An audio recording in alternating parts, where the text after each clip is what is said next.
माता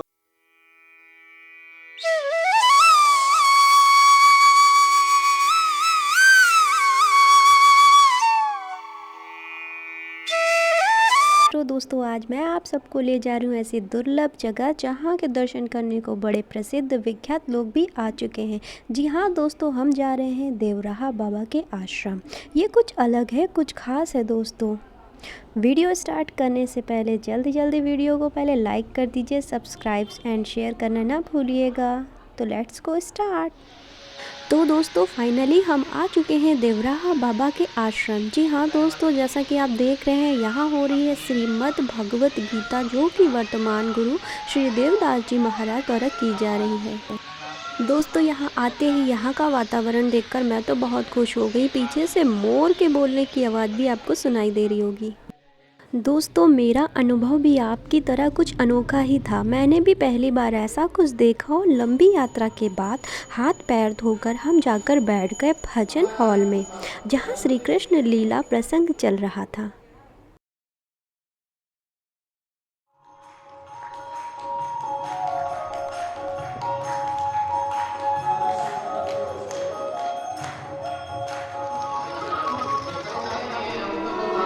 पुरोहित लोग हैं जो बात करवाएंगे। जय हो।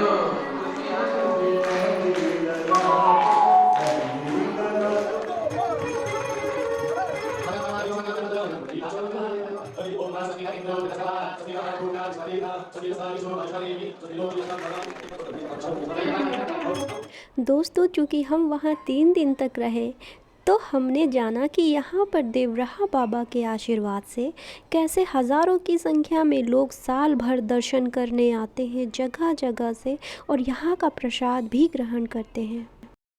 दोस्तों देवराहा बाबा श्री कृष्ण यानी श्री राम जी के बहुत बड़े भक्त रहे हैं, तो उनकी तपोस्थली पर कृष्ण लीलाओं को होते देख वो आज भी प्रसन्न होते हैं।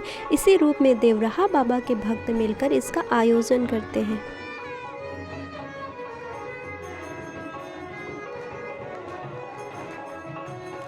दोस्तों योगीराज देवराहा बाबा की समाधि स्थल वृंदावन में है। जी हाँ, जब आप वृंदावन पहुँचेंगे तो वहाँ वृंदावन परिक्रमा मार्ग से सीधा आपको एक बहुत बड़ा गेट श्री देवराहा बाबा के आश्रम के नाम का लगा मिलेगा, जहाँ से लगभग 1 किलोमीटर दूर पीपे का पुल पार करके आप आश्रम पहुँच सकते हैं। यहाँ पर भक्तों के रहने खाने की भी व्यवस्था है। दोस्तों यूँ तो हमारा भारत सदियों से कई ऋषि मुनियों की गाथाओं का साक्षी रहा है, जिन्होंने अपनी चमत्कारी लीलाओं से सबका ध्यान अपनी ओर आकर्षित किया। उनमें से एक है दिव्य संत देवराहा बाबा। दोस्तों देवराहा बाबा स्वयं ही एक चमत्कारी रहे हैं और उनका जन्म भी किसी चमत्कार से कम नहीं है। जी हाँ दोस्तों, यह एक रहस्य से जुड़ी बात ही है कि कोई भी पुख्ता तौर पर ये नहीं बता पाया कि बाबा की वास्तविक उम्र कितनी रही, लेकिन भक्तों के अनुसार देवराहा बाबा का जन्म उत्तर प्रदेश के देवरिया जिले में 1740 ईस्वी में हुआ और मृत्यु 19 जून 1990 बताई जाती है। किंतु कोई बताता कि वो 250 साल तक रहे, तो कोई बताता कि वो 1000 वर्ष तक आयु तक रहे। स्वयं बाबा ने एक इंटरव्यू में बताया था कि बच्चा तो मेरी उम्र नहीं जान पाओगे। तो दोस्तों ये तो था बाबा के जन्म से जुड़ी हुई कुछ रहस्यमयी बातें, लेकिन चलिए चलते हैं उनके समाधि स्थल पर एक नज़र डालते हैं, जहां चारों तरफ पेड़, हरियाली, कार पार्किंग, साधु संत, लोग, भक्त सभी यहां पर आपको नज़र आ रहे होंगे। चूँकि बाबा प्रकृति प्रेमी रहे हैं तो वो पेड़ काटने के सख्त खिलाफ रहे हैं। इसका एक किस्सा आपको राजीव गांधी के आगमन पर भी मिलेगा, जब वो बाबा से मिलने आए थे और कैसे एक पेड़ को काटा जा रहा था और बाबा ने मना कर दिया था। दोस्तों आश्रम में जगह जगह पर आपको गौ रक्षा, गौ सेवा से जुड़े स्लोगन भी देखने को मिल जाएंगे, जो सीधा संदेश दे रहे हैं कि गौ रक्षा कीजिए। दोस्तों जैसा कि आप देख रहे हैं ये है कार्यालय, और कार्यालय के जस्ट सामने आपको जो दिखाई दे रहा है ये है महादेव का मंदिर। जी हाँ दोस्तों, इसे श्री देवरेश्वर महादेव या जलेश्वर महादेव मंदिर भी कहा जाता है। दोस्तों यहाँ पे शिवलिंग में एक ख़ास चीज़ देखने को मिली कि यहाँ पर शिवलिंग में देवराहा बाबा की मूर्ति बनी हुई है और स्वयं महादेव के रूप में देवराहा बाबा की पूजा की जाती है।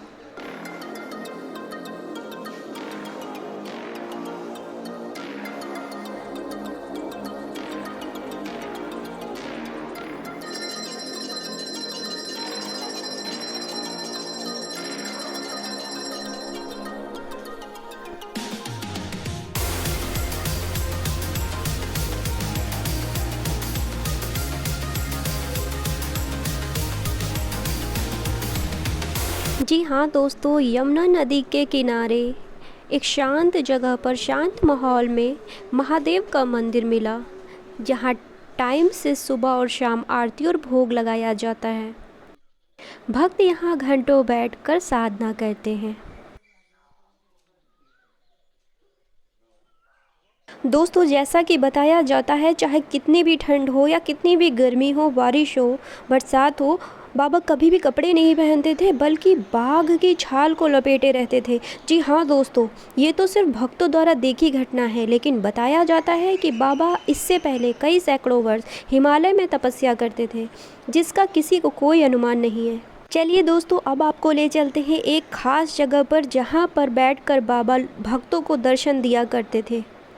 जी हाँ दोस्तों, ये जो आप लकड़ी का मचान बना हुआ देख रहे हैं, यहीं बाबा रहते थे। ये मचान धरती से लगभग 12 फीट ऊंची है। इसी पर बाबा साधना में लीन हुआ करते थे। भक्त बताते हैं कि सुबह स्नान के लिए बाबा मचान से नीचे आते थे। बाबा कभी हाथ से आशीर्वाद नहीं देते थे, बल्कि जब कभी कोई भक्त उनसे मिलने जाता था तो वे वहीं से अपने चरण को उस भक्त के सिर पर स्पर्श करा देते थे। भक्त यहाँ पर आते हैं और मचान की परिक्रमा कर कर बाबा का आशीर्वाद लेते हैं। जी हाँ दोस्तों, जैसा कि आप देख रहे हैं, यही वो जगह है जहाँ नीचे भक्तों का तांता लगा रहता था और ऊपर मचान पर बैठकर बाबा भक्तों को दर्शन देते थे। चलिए दोस्तों, अब आपको ऐसी जगह ले जाते हैं जहाँ पर बाबा ने अपने अंतिम समय में जल समाधि ली। दोस्तों, देवराहा बाबा की महासमाधि के बारे में बताया जाता है कि 19 जून 1990 दिन मंगलवार का था। प्रकृति में कुछ विचलन सा था, व्याकुलता सी थी, जोरदार अचानक बारिश शुरू हो गई थी और शायद वक्त आ गया था बाबा को इस मृत्यु लोक से विदा लेने का। लेकिन दोस्तों, ये सच है, जो भी यहाँ आया है उसने महसूस किया है कि आज भी बाबा जल समाधि लेने के बाद भी शरीर तो त्याग दिए, परंतु उनकी दया दृष्टि सदा भक्तों पर बनी रहती है। दोस्तों, नारायण, श्री कृष्ण या श्री राम जो भी कहें, उनकी भक्ति में लीन होकर देवराहा बाबा ने यमुना नदी के किनारे ही यहाँ समाधि ले ली। दोस्तों, जैसा कि आप देख रहे हैं, शीशे के जस्ट पीछे ये जो विचित्र चेहरा आपको दिखाई दे रहा है, यही है देवराहा बाबा की स्वरूप, देवराहा बाबा का रूप। यही है उनके दर्शन, जहाँ उन्होंने समाधि ली। एक गोलाकार इमारत के ऊपर बना हुआ ये लकड़ी का मचान नुमा समाधि स्थल, जो कि यमुना नदी के जस्ट सामने दिखाई देता है। दोस्तों, बताया जाता है देवराहा बाबा हठ योग की 10 मुद्राओं व अष्टांग योग में पारंगत थे। भक्तों के अनुसार बाबा एक ही समय में एक साथ 2 अलग अलग जगहों पर उपस्थित हो सकते, पानी पर ऐसे ही नंगे पैर चल सकते, सांस लिए बिना पानी में रह सकते, जानवरों की भाषाओं को समझ सकते व उन्हें मंत्रमुग्ध कर सकते। इतने सारे चमत्कार बाबा करते आए हैं।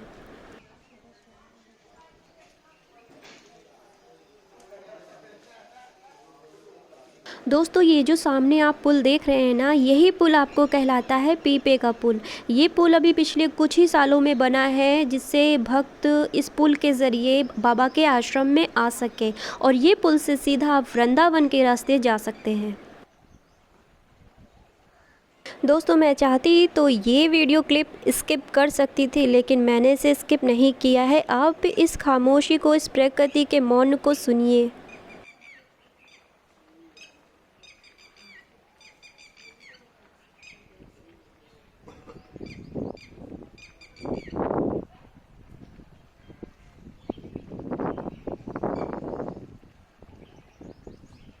दोस्तों, वैसे तो देवराहा बाबा के चमत्कारों से जुड़ी कई किस्से कहानियां हैं जो आपको इंटरनेट, यूट्यूब सब पे मिल जाएगी, जिससे बताना शायद इस वीडियो में संभव भी नहीं है। तो चलिए चलते हैं समाधि स्थल की परिक्रमा करते हुए आगे वीडियो को बढ़ाते हैं। ये देखिए दोस्तों, समाधि स्थल से खड़े होकर हम सीधे बाबा की मचान को देख सकते हैं। यहाँ पर बैठकर वो जो ऑरेंज कलर का आप देख रहे हैं ना, बाबा वहाँ बैठकर भक्तों को आशीर्वाद देते थे। दोस्तों बताया तो ये भी जाता है कि बाबा के प्रसाद देने का तरीका भी कुछ निराला ही था। मचान पर बैठे बैठे बाबा खाली हाथ को खाली जगह पर रखते ही कुछ देर के बाद मुट्ठी में प्रसाद रूप में मिठाई, फल, मेवा आदि आ जाता था, जो भक्तों में बांट देते थे। और ये देखिए है आश्रम का भोजनालय यानी रसोई घर। यहाँ आकर मुझे ये देखकर बहुत ही अच्छा लगा कि यहाँ स्वयं सेवा में सभी लगे हुए हैं। यहाँ पर प्राचीन तरीके से ही खाना पकाया जाता है, यानी लकड़ी का प्रयोग खाना बनाने में शुद्ध शाका भाजी, गाय का दूध, दही, घी इस्तेमाल होता है। यहाँ का किचन सभी भक्तों के लिए खुला है, यानी श्रम दान करके भोजन परोसा और खिलाया जाता है। दोस्तों आपको बताते चले, बाबा के आशीर्वाद से यहाँ की रसोई में पेट भर मन भर आप खाइए। यहाँ का भोजन निःशुल्क है और गौशाला के लिए दान पेटी में आप अपने श्रद्धा अनुसार जो भी दान करना चाहते हैं वो कर सकते हैं। तो दोस्तों अगर आपको भी मौका मिले तो आप यहाँ ज़रूर आइए, अपने कुछ दिन यहाँ बिताइए और महसूस करिए बाबा के आशीर्वाद को, उनकी ऊर्जा को। सच कहूँ दोस्तों तो मुझे यहाँ आकर बहुत आनंद मिला। मुझे भी बाबा की ऊर्जा का, उनके आशीर्वाद का अनुभव महसूस हुआ। और हाँ, एक इंटरेस्टिंग बात ये कि देवराहा बाबा के बारे में और भी रहस्यमयी जानकारी चाहिए आपको तो आप सर्च करिए, देखिए और जानिए, तो आप ज़रूर यहाँ पर आएंगे और उनके बारे में जानेंगे।